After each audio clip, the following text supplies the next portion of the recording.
Let's give an energetic and warm welcome to the one and only Neha Agarwal.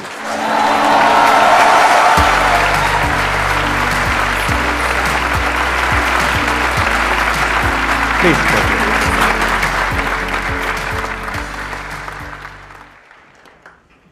ये India की one of the top content creators है as far as teaching mathematics is concern. और मैंने इनका देखा, सिर्फ आप पढ़ाती नहीं है, साथ साथ में अपनी कुछ आप एंटरटेनिंग वीडियोस भी बनाती हैं, व्लॉग्स भी बनाती हैं। सर देखो, मैं ऑनेस्टली बताती हूँ, मैंने 2009 में, वैसे तो 12th के बाद जब मैं ग्रेजुएशन पोस्ट ग्रेजुएशन कर रही थी, मैंने साथ साथ घर पे पढ़ाना स्टार्ट कर दिया था।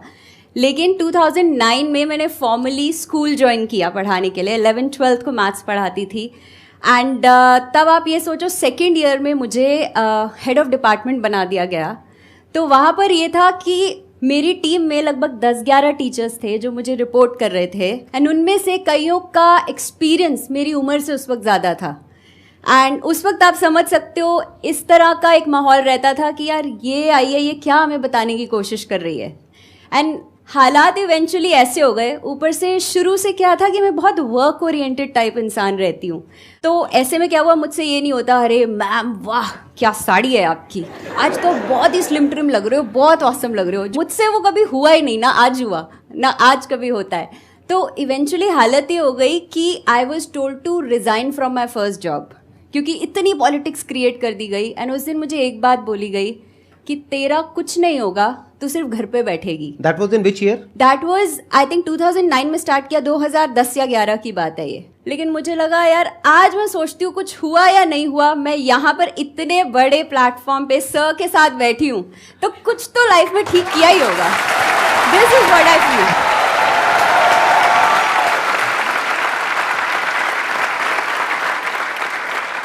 मेरा इंटरेस्ट आ रहा है आपकी जर्नी में। जब आपकी जॉब चली गई जी, फिर उसके बाद में आपने क्या किया? तो सर एक्चुअली क्या है ना कि दिमाग में ये चीज़ तो काफ़ी टाइम से चल रही थी। उस दिन मुझे लगा यार कुछ तो करना है, क्योंकि मैं हमेशा से बिलीव करती हूँ कि यार बोलो मत, अपने काम को जवाब देने दो। उस दिन मैं ना सीधा घर नहीं गई, उस दिन मैं सीधा गई बेरसराय की मार्केट। अब अगर नहीं पता हो तो दिल्ली में एक ऐसी मार्केट है जहाँ पर ना आपको बड़े बड़े कोचिंग इंस्टीट्यूट्स के मटेरियल, किसी भी आप एग्ज़ाम के लिए प्रिपेयर कर रहे हैं, सेकंड हैंड थर्ड हैंड औने पौने दामों पे सब मिल जाता है। तो वहाँ मैं सीधा गई, मैंने काफ़ी सारे कोचिंग इंस्टीट्यूट्स का जेई का मटेरियल ख़रीदा। तो मैं ऑलरेडी 11th 12th को तो पढ़ा रही थी, मैंने जेई का मटेरियल लिया एंड खुद को अगले 2-3 साल में जितने कोचिंग मटेरियल मेरे पास हो सकते थे सबसे खुद को प्रिपेयर किया। अब पहले से ही मैं बच्चों को तो पढ़ा ही रही थी, लकीली कुछ ऐसे ब्रिलियंट स्टूडेंट्स थे, आई थिंक उनमें से 2-3 ऐसे थे वो जेई के लिए भी प्रिपेयर कर रहे थे। तो मैंने बोला ठीक है, उनके साथ मैं भी लग गई।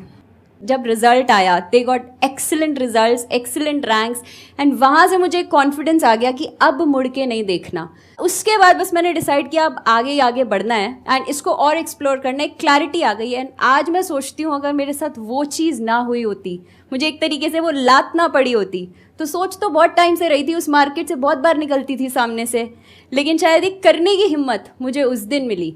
सो आई गेस उसके बाद तो फिर there was no looking back. फिर उसके बाद में यूट्यूब की जर्नी कब शुरू हुई आपकी और कैसे हुई? एज अ टीचर मेरी शुरू से ये पॉलिसी रही है कि कोई भी बच्चा अगर मेरे से डाउट पूछने आया है तो मैं उसको ना नहीं बोलूँगी, क्योंकि ये चीज़ मैंने फील करी है। जब एक ब्रिलियंट बच्चा होता है उसमें हिम्मत होती है, वो पूछ लेता है, लेकिन एक जो एवरेज बच्चा होगा उसके अंदर हमेशा एक हेजिटेशन होती है कि यार मैं पूछूंगा लोग हंसेंगे तो नहीं, बोलेंगे क्या बेवकूफ़ है, ये भी नहीं आता।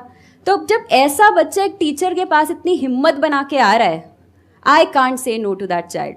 तो होता था कि ठीक है 2-4 बच्चों को हर रोज़ डाउट ले लिए ऐसे ऐसे, धीरे धीरे करके क्या हुआ कि और सेक्शन के बच्चे भी आने लगे कि हाँ भाई ये तो आराम से बता देती है। वो एग्ज़ाम के टाइम, अब वैसे भी हमारी इंडिया में आदत है हम एग्ज़ाम से 2 दिन पहले तो सबसे ज़्यादा पढ़ते हैं, राइट। यूट्यूब पर भी व्यूज़ मैक्सिमम 2 दिन पहले जाते हैं। हाँ। तो अब ऐसा होने लगा कि शाम को भैया 2 बजे का स्कूल ख़त्म हुआ, 4-5 बजे तक बैठकर मैं डाउट्स ही सॉल्व कर रही हूँ। देन आई थॉट कि this is not the most efficient way, क्योंकि मैं बच्चों को मतलब किसी को मैं सुबह वही चीज़ बता रही हूँ, किसी को कल वही चीज़ बता रही हूँ, तो क्यों ना अपने वीडियोज़ को रिकॉर्ड करके मैं यूट्यूब जैसे प्लेटफॉर्म पे डालूँ जहाँ पे कोई भी बच्चा कभी भी पढ़ना चाहता है। तो Neha Agarwal is available on Mathematically Inclined 24/7. So that was the idea. That was in which year? This is 2017. आपके माइंड में ये आइडिया कहाँ से आया? ये जो आपने कुछ शॉर्ट्स बनाई है मैंने देखा, जी. जिसमें आप कुछ एक्टिंग भी कर रही हैं, Right. और बहुत ही इंटरेस्टिंग है वो, Right. है ना? तो ये आइडिया कहाँ से आया और इतनी हिम्मत कहाँ से आई ये करने की? क्योंकि आप टीचिंग में ऑलरेडी एक लेवल पर पहुंच गई थी जब आपने ये काम शुरू किया. आई थिंक ब्लॉगिंग आपने बाद में शुरू किया. राइट. वो एक्चुअली क्या था, बीच बीच में मैं अपने चैनल पे ही डाल देती थी. अच्छा. फिर मुझे लगा कि नहीं, जो बहुत सीरियसली क्राउड पढ़ना आ रहा है, तो ये एक ह्यूमर का एलिमेंट है मेरे अंदर शायद बचपन से. सो वैसे I have been a very introvert and बहुत जैसे होता है ना गाय टाइप ओबीडियंट बच्चा, कि जहाँ मम्मी पापा ने भेज दिया, बिठा दिया, बस वही. लेकिन आई थिंक आपके मदर फादर भी है ना यहाँ पर अभी? जी. आपको कैसा लग रहा है यहाँ पर आकर के? ठीक लग रहा है? अच्छा लग रहा है? बहुत प्राउड फील हो रहा है नेहा के लिए भी, और आपके यहाँ चैनल पे आने के लिए भी हमें बहुत ही अच्छा लग रहा है. इस पे एक बात ऐड करना चाहूंगी. उन्होंने कह तो दिया प्राउड फील हो रहा है, लेकिन दोनों have been in government jobs, तो उनका अगला सवाल यही होता है, हाँ बस सरकारी नौकरी मिल जाती बच्चे को तो और अच्छा लगता है. बिल्कुल. अच्छा, अभी भी हल्का सा वो है, राइट? अब तो नहीं होगा, अब तो इतना कमा रहे हो आप, इतना कुछ कर रहे हो. आप आइडिया नहीं लगा सकते कितना कमा रही हो? बताएंगे भी नहीं मेरे ख्याल. बताना चाहेंगे आप? मतलब जितना आप कंफर्टेबली डिस्क्लोज करना चाहेंगे कैमरे में. मैं बता रही हूँ ना कि मैं लाखों बच्चों का प्यार, हजारों कमेंट्स, हजारों ईमेल्स, जो मैं शायद पैसे देके भी नहीं किसी से लिखवा सकती. ऐसे ऐसे कमेंट्स आते हैं जब मुझे लगता है, बच्चे कहते हैं कि मैम हमारा मैथ्स में इंटरेस्ट ही नहीं था, हम दूर भागते थे, एंड हमने फॉलो करना शुरू किया, एंड सडनली पता नहीं क्या हो गया कि पेरेंट्स भी बोलते हैं तुझे क्या हो गया यार, तू मैथ्स ही पढ़े जा रहा है. तो I guess this is something which I feel I earn. क्योंकि पैसे तो शायद जब मैं टीचिंग में आई थी उस वक्त एक स्कूल टीचर की सैलरी 10-12 हज़ार से ज़्यादा नहीं थी. तो वो इंटेंट ही नहीं था कि मुझे इसलिए टीचिंग में जाना है. मेरे अंदर आई थिंक वो कीड़ा बचपन से था. वो जैसे बच्चे कहते हैं मैं डॉक्टर बनूंगा, मैं एक्टर बनूंगा, मैं आई थिंक 7वीं या 8वीं में थी, मैं कहती थी मैं टीचर बनूंगी. अब वो ह्यूमर की अगर बात हम करें तो बेसिकली नहीं, ह्यूमर से पहले मैंने जो आपसे सवाल पूछा था उसका आपने जवाब नहीं दिया. सबका इंटरेस्ट उसी में आ रहा है कि आप कमाते कितना है. मैं ठीक कह रहा हूँ, गलत कह रहा हूँ? यस और नो? जितना आप कंफर्टेबली बताना चाहें, नहीं तो ऐसी ब्रॉड सा कोई एक नंबर देके छोड़ दीजिए ताकि इनकी आंखें थोड़ी फट जाए. हाँ. मैं बेसिकली जो कमाती हूँ, जो चैनल जो मैंने monetize I think 1-1.5 lakh subscribers तक तो किया ही नहीं था, क्योंकि वो इंटेंट था ही नहीं मेरा. मुझे था यार पढ़ाना है, मेरे को थोड़ी सी जो मैथ्स की नॉलेज है वो बांटना चाहती हूँ. When I started with this journey then I realize कि नहीं, अगर मुझे और एक्सपर्ट साथ चाहिए होंगे, जैसे कोई मेरे लिए मुझे स्लाइड्स में हेल्प कर रहा है, कोई टाइपिंग में हेल्प कर रहा है, कोई एक्सपर्ट्स हैं जो अपनी फील्ड के हैं, जो वो इनपुट्स दे रहे हैं. So then if I have to sustain this model, तो मुझे कुछ ना कुछ यहाँ पर ऑन करना पड़ेगा. तो डेफिनेटली मैं इतना तो कमा लेती हूँ, एंड मेरे और भी बहुत प्रोजेक्ट्स चलते हैं. तो ये चैनल जो है मेरा वो प्रॉफिट माध्यम से नहीं है. मैं सिर्फ इतना है कि अगर मैं कल को सिर्फ ये भी कर रही हूँ तो I can coolly sustain this. हाँ जी. मतलब ये है कि नहीं बताएंगे. चलो अब आगे बढ़ते हैं. हाँ, आप बात कर रहे थे ह्यूमर की, कि ह्यूमर वाला पॉइंट कहाँ से आया? तो इनफैक्ट मुझे लगता है कि जब हम एक मैथ टीचर के बारे में सोचते हैं, आप खुद बताओ आपकी क्या इमेज आती है दिमाग में? मतलब ऐसी तो बिल्कुल नहीं आती है. मैं बताती हूँ. मुझे भी याद है अपने जो मेरे मैथ सर थे, मुझे भी याद आती है वो इमेज. आपकी इमेज से बहुत अलग है. बहुत मार खाई है मैंने, मतलब कितनी पिटाई हुई है मेरी वो मैं ही जानता हूँ. मैं खुद बताती हूँ. इमेज ऐसी आती है, एक स्ट्रिक्ट सी, खड़ूस सी टीचर, ठीक है, मतलब जिसको और कुछ लेना देना नहीं है. एक होगी बहुत ही ब्रिलियंट सी, जिसका IQ हाई होगा, वो आके क्लास में अपने जो 10-15-20 साल का एक्सपीरियंस है वो आके बच्चे को बोलेगी देखो ये तो ऐसे हो गया, इसमें ये फॉर्मूला लगा और हो गया ये. ठीक है, जो ब्रिलियंट बच्चा है वो किसी भी टीचर से पढ़ लेता है. लेकिन एक जो एवरेज बच्चा है, उसकी क्लास में अगर ऐसी टीचर की क्लास में वो 2 घंटे भी बैठ जाता है, उसका सब्जेक्ट पर से विश्वास उठ जाता है. उसे लगता है ये हो क्या रहा है, राइट? तो उसको मतलब कितने रिलेट कर पा रहे हैं इस बात से? ऑलमोस्ट सब कर पा रहे हैं. हाँ सर, इनफैक्ट मैं भी कर पा रही हूँ, मैं आपको बताती हूँ. अच्छा, आपके साथ भी कुछ ऐसा ही हुआ था? बिल्कुल. तभी लगता है आपके अंदर ये जज्बा पैदा हुआ होगा कि डर था सर, हाँ, जो इस तरह से बाहर आया कि जो मेरे साथ हुआ मैं किसी और के साथ नहीं होने दूंगी. मैं ये प्रण देती हूँ. राइट. तो बेसिकली मतलब इस तरह की इमेज हमेशा रहती है, और ऐसा फील होता है जब वो बच्चा गया है कि जैसे यार मैं किसी ट्रेनिंग स्कूल में बाइक सीखने गया था और यहाँ टीचर मुझे मौत के कुएं में घूम के दिखा रही है और बोल रही है देख कितना आसान है, क्योंकि वो तो पिछले 15 साल से यही काम कर रही है। अब मेरे को लगता है यार मैं तो रहने दे यार, ये मेरा सब्जेक्ट बस का ही नहीं है। राइट। सो यहाँ से वो बच्चा डिस्कनेक्ट सिर्फ टीचर से नहीं होता, वो सब्जेक्ट से ही हो जाता है। उसको लगता है ये मेरे से नहीं होगा एंड वो वहाँ से भागने लगता है। अब वहाँ पे मुझे लगता है कि मेरे जैसी टीचर जो एक बहुत एवरेज टीचर है, जो उतनी ब्रिलियंट नहीं है, जो खुद उन बच्चों में से ही आई है, क्योंकि मेरी खुद ये हालत होती थी, मम्मी पापा यहाँ बैठे हैं, जिसको मैथ्स को देख के रोना आता था, जो बोलता था यार मेरे मैथ्स बस की है ही नहीं। मतलब 11th में जब मैंने एंटर किया था, मैंने मैथ्स ड्रॉप कर दिया था। मैंने कहा था मेरे बस का नहीं है, मुझे नहीं पढ़ना। वो आई थिंक पापा के कहने पर कि ले लो, ट्राई करके देख लो, उनकी हमेशा से आदत रही है फोर्स नहीं करना, लेकिन पीछे से हल्का से कह देना कि चलो ट्राई करके देख लो बेटा, शायद अच्छा लगे। तो वो उस वक्त इसी तरह से लिया था। तो आई गेस मुझे लगता है कि मैथ्स वैसे ही इतना भारी भरकम, बच्चे वैसे ही बोझ के तले दबे हुए हैं। आप देखो 11th में आते हैं तो वैसे ही वो वॉल्यूम में और टफनेस में एक 10x हो जाता है। उसके ऊपर मैं भी आकर ऐसा चेहरा बना के और शुरू हो जाऊं कि अब ये पढ़ना है, तो मेरे ख्याल से मैं खुद भी नहीं बैठ सकती ऐसी क्लास में। So that is when I thought कि नहीं यार, दैट इज़ वाई आई से at my channel let the magic begin, कि यार अब कुछ मैजिकल करते हैं एक लाइट सी चीज़ के साथ, एक ह्यूमर के साथ। तो वो आई गेस समथिंग, क्योंकि मुझे लगता है मैं जेई के लिए पढ़ा रही हूँ 2 घंटा 2.5 घंटा मैथ्स जैसा सब्जेक्ट, बच्चा कैसे बैठेगा? आपको कहीं ना कहीं बीच में एक लाइट माहौल चाहिए, एक ह्यूमर चाहिए। सर आपके सेशंस जितने देखे हैं, I guess humour is one thing which I have learned so much from you also, कि उसके बिना I think everything is very dry, boring हो जाता है, बहुत बोरिंग हो जाता है। तो आपकी जो क्लासेस होती हैं, जैसे 2 घंटे की 3 घंटे की जो भी ऑनलाइन क्लासेस होती हैं, उसमें भी आप ह्यूमर को बीच बीच में इनकॉर्पोरेट करते हो? बिल्कुल सर, मैं क्वेश्चन के बीच में भी जोक डाल देती हूँ। जैसे क्या होता है कि कुछ टफ सा कुछ स्टेप किया तो मैं बोलती हूँ हाँ तुम पूछ रहे होगे, नहीं हाँ मैम सपना आएगा मेरे को, ये क्या हुआ कैसे ये कि, और फिर मैं बोलती हूँ नहीं बेटा पहली बात तो सपना आएगा नहीं, सपना आएगी। अब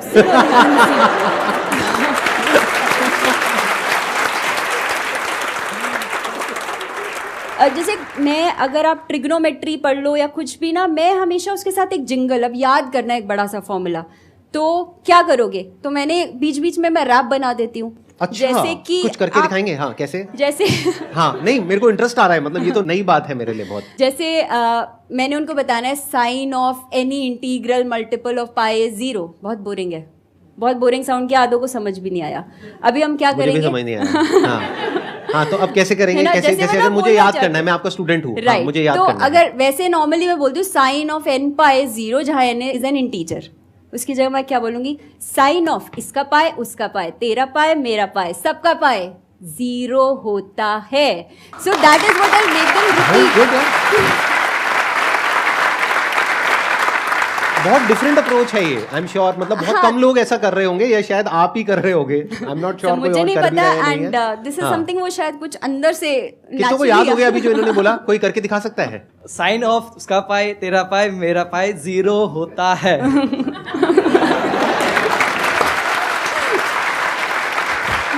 साइन ऑफ इसका पाए उसका पाए तेरा पाए मेरा पाए 0 होता है।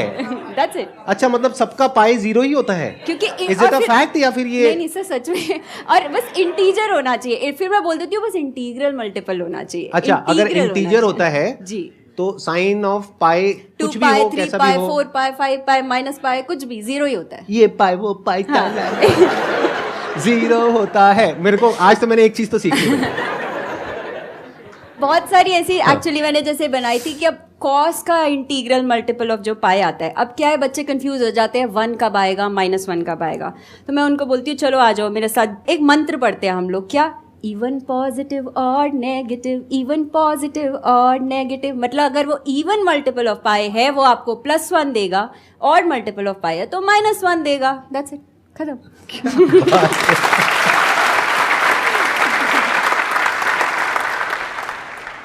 सर मैं सीए स्टूडेंट हूँ, एंड मेरा सर आप दोनों से ही क्वेश्चन है।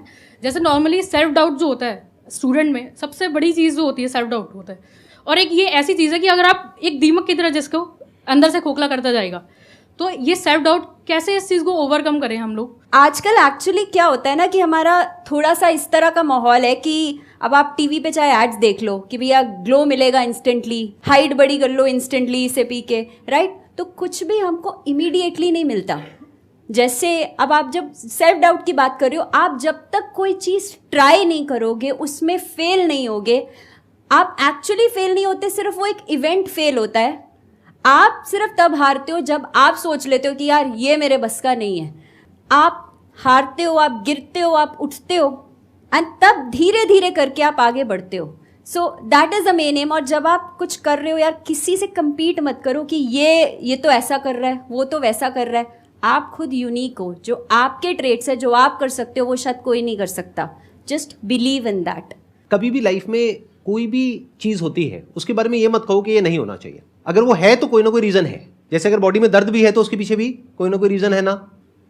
तो ये नहीं बोलना कि वो दर्द नहीं होना चाहिए, ये नहीं बोलना कि सेल्फ डाउट नहीं होना चाहिए। फॉर एग्जाम्पल, आपको गाड़ी चलानी नहीं आती, अब आप में सेल्फ डाउट आ रहा है कि कहीं एक्सीडेंट ना हो जाए। क्या ये अच्छा है, बुरा है आपके लिए? आप कहो मेरा तो कोई कुछ बिगाड़ ही नहीं सकता। पता है नहीं कि रेस क्या है, ब्रेक क्या है, उल्टा पुल्टा दबा रहे हो, जा करके चढ़ा दी किसी के ऊपर। बाकी की पूरी जिंदगी सलाखों के पीछे से झांक करके देख रहे हो। माँ बाप वहाँ पे खाना देने के लिए आ रहे हैं, बेटे जेल का खाना पता नहीं कैसा लगेगा, ले घर का खाना खा ले कभी कभी। सो समझने वाली बात क्या है यहाँ पे कि सेल्फ डाउट बुरा नहीं है। If it is coming out of lack of knowledge, lack of experience, lack of understanding, तो आपको काम किस पे करना है? सेल्फ डाउट पे काम नहीं करना है। It's an effect, not a cause. Cause को समझो। कॉज क्या है? कॉज है कि आपकी नॉलेज, आपका एक्सपीरियंस, आपकी स्किल जैसे जैसे इंप्रूव होती जाएगी, सेल्फ डाउट अपने आप ही खत्म होता चला जाएगा। I hope you got the answer.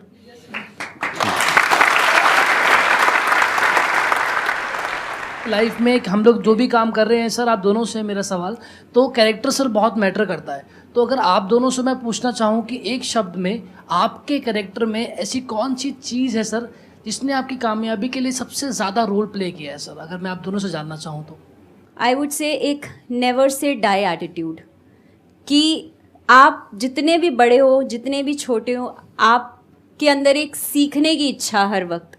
क्योंकि आप एक स्पेसिफिक जगह पे पहुंच जाते हो, फिर आपको लगता है बस ठीक है यार, जो मैं बोल रही हूँ वो परम सत्य है, मुझे आगे कुछ करने की ज़रूरत ही नहीं है। That is where the problem starts. So एक तो ये मुझसे होगा अगर मैंने ठान लिया है तो, और पर ये नहीं कि भैया सिर्फ जोश में है, फिर I have to work for it. I would not say one, I would say two. एक तो वो नेवर से डाई एटीट्यूड, और ये कि I have to keep learning in life. अगर आप मेरे से पूछोगे कि मेरे लिए कैरेक्टर का मतलब क्या है एक वर्ड के अंदर अंदर, तो वो है आपकी नीयत। जिसकी नीयत साफ होगी, वो जैसा अंदर से है वैसा ही बाहर से है, जैसा कैमरे के पीछे है वैसे ही कैमरे के आगे है। फॉर एग्जाम्पल, अभी कुछ दिन पहले I was just going through analytics. YouTube studio होता है, राइट। मुझे ज्यादा पता नहीं था इस सब के बारे में तो मैंने कहा एक बार देखता हूं क्या है। तो मेरी मंथली जो व्यूज आ रहे हैं चैनल के ऊपर, टोटल जो नंबर ऑफ व्यूज होते हैं वो है करीब 7 करोड़। तो आपको आइडिया लग गया होगा कि अगर उसको हम कैलकुलेट करते हैं तो हाँ। और एवरेज जो मेरी ड्यूरेशन है वीडियोस की वो है 20 से 25 मिनट। My God. तो उसमें मल्टीपल ऐड चल सकती हैं। बिल्कुल। तो देख करके मेरे अंदर लालच आया। मैं झूठ क्यों कहूं कि नहीं आया, आया लालच। उसको आप सीधी सी कैलकुलेशन करोगे तो महीने का बनता है 1-1.5 करोड़ रुपए। इतना मैं अपने धंधे से भी नहीं कमा रहा हूं समझ रहे हो? मुझे क्या करना है, वो जो मोनेटाइजेशन मैंने पीछे से ऑफ कर रखी है उसको जा करके ऑन करना है, पैसा आना शुरू बैंक में। अभी आप सर इंटेंशन की बात कर रहे थे काफी टाइम से, तो मैं वही जानना चाह रहा था कि आपका सर एग्जैक्टली एक्चुअली में आपका इंटेंशन क्या है सर इस सब के पीछे? मेरी नीयत क्या है कि मेरे पास में 2 ऑप्शन है आज। एक ये कि मैं एक इंसान के फायदे के बारे में सोचूं। वो एक इंसान कौन है? मैं हूं। तो मेरा फायदा किसमें है? उस बटन को ऑन करने में, जो 1 घंटे का काम है। 500 वीडियोस पे ऑन हो जाएगा, खट खट खट खट खट खट, और नोटों की बारिश शुरू। इसमें किसका फायदा हुआ? एक का। अगर मैं ऐड ऑन नहीं करता हूं तो उसमें कितनों का फायदा हुआ? 7 करोड़ व्यूज हो रहे हैं। हर वीडियो पे अगर मल्टीपल टाइम्स ऐड चलती और 1 मिनट भी वेस्ट होता एक वीडियो में, क्योंकि ऑन एन एवरेज मेरी ड्यूरेशन क्या है एक वीडियो की? 20 से 25 मिनट। तो मान लेते हैं उसमें 1 मिनट ऐड में चला जाता है, तो क्या 7 करोड़ मिनट का टाइम खराब नहीं हो गया और लोगों का? Time is equal to money. सोचो मैं क्या कह रहा हूं, अगर समझ पा रहे हो तो इसको बोलते हैं नियत, कि आपको यह देखना है कि एक का फायदा है या सबका फायदा है।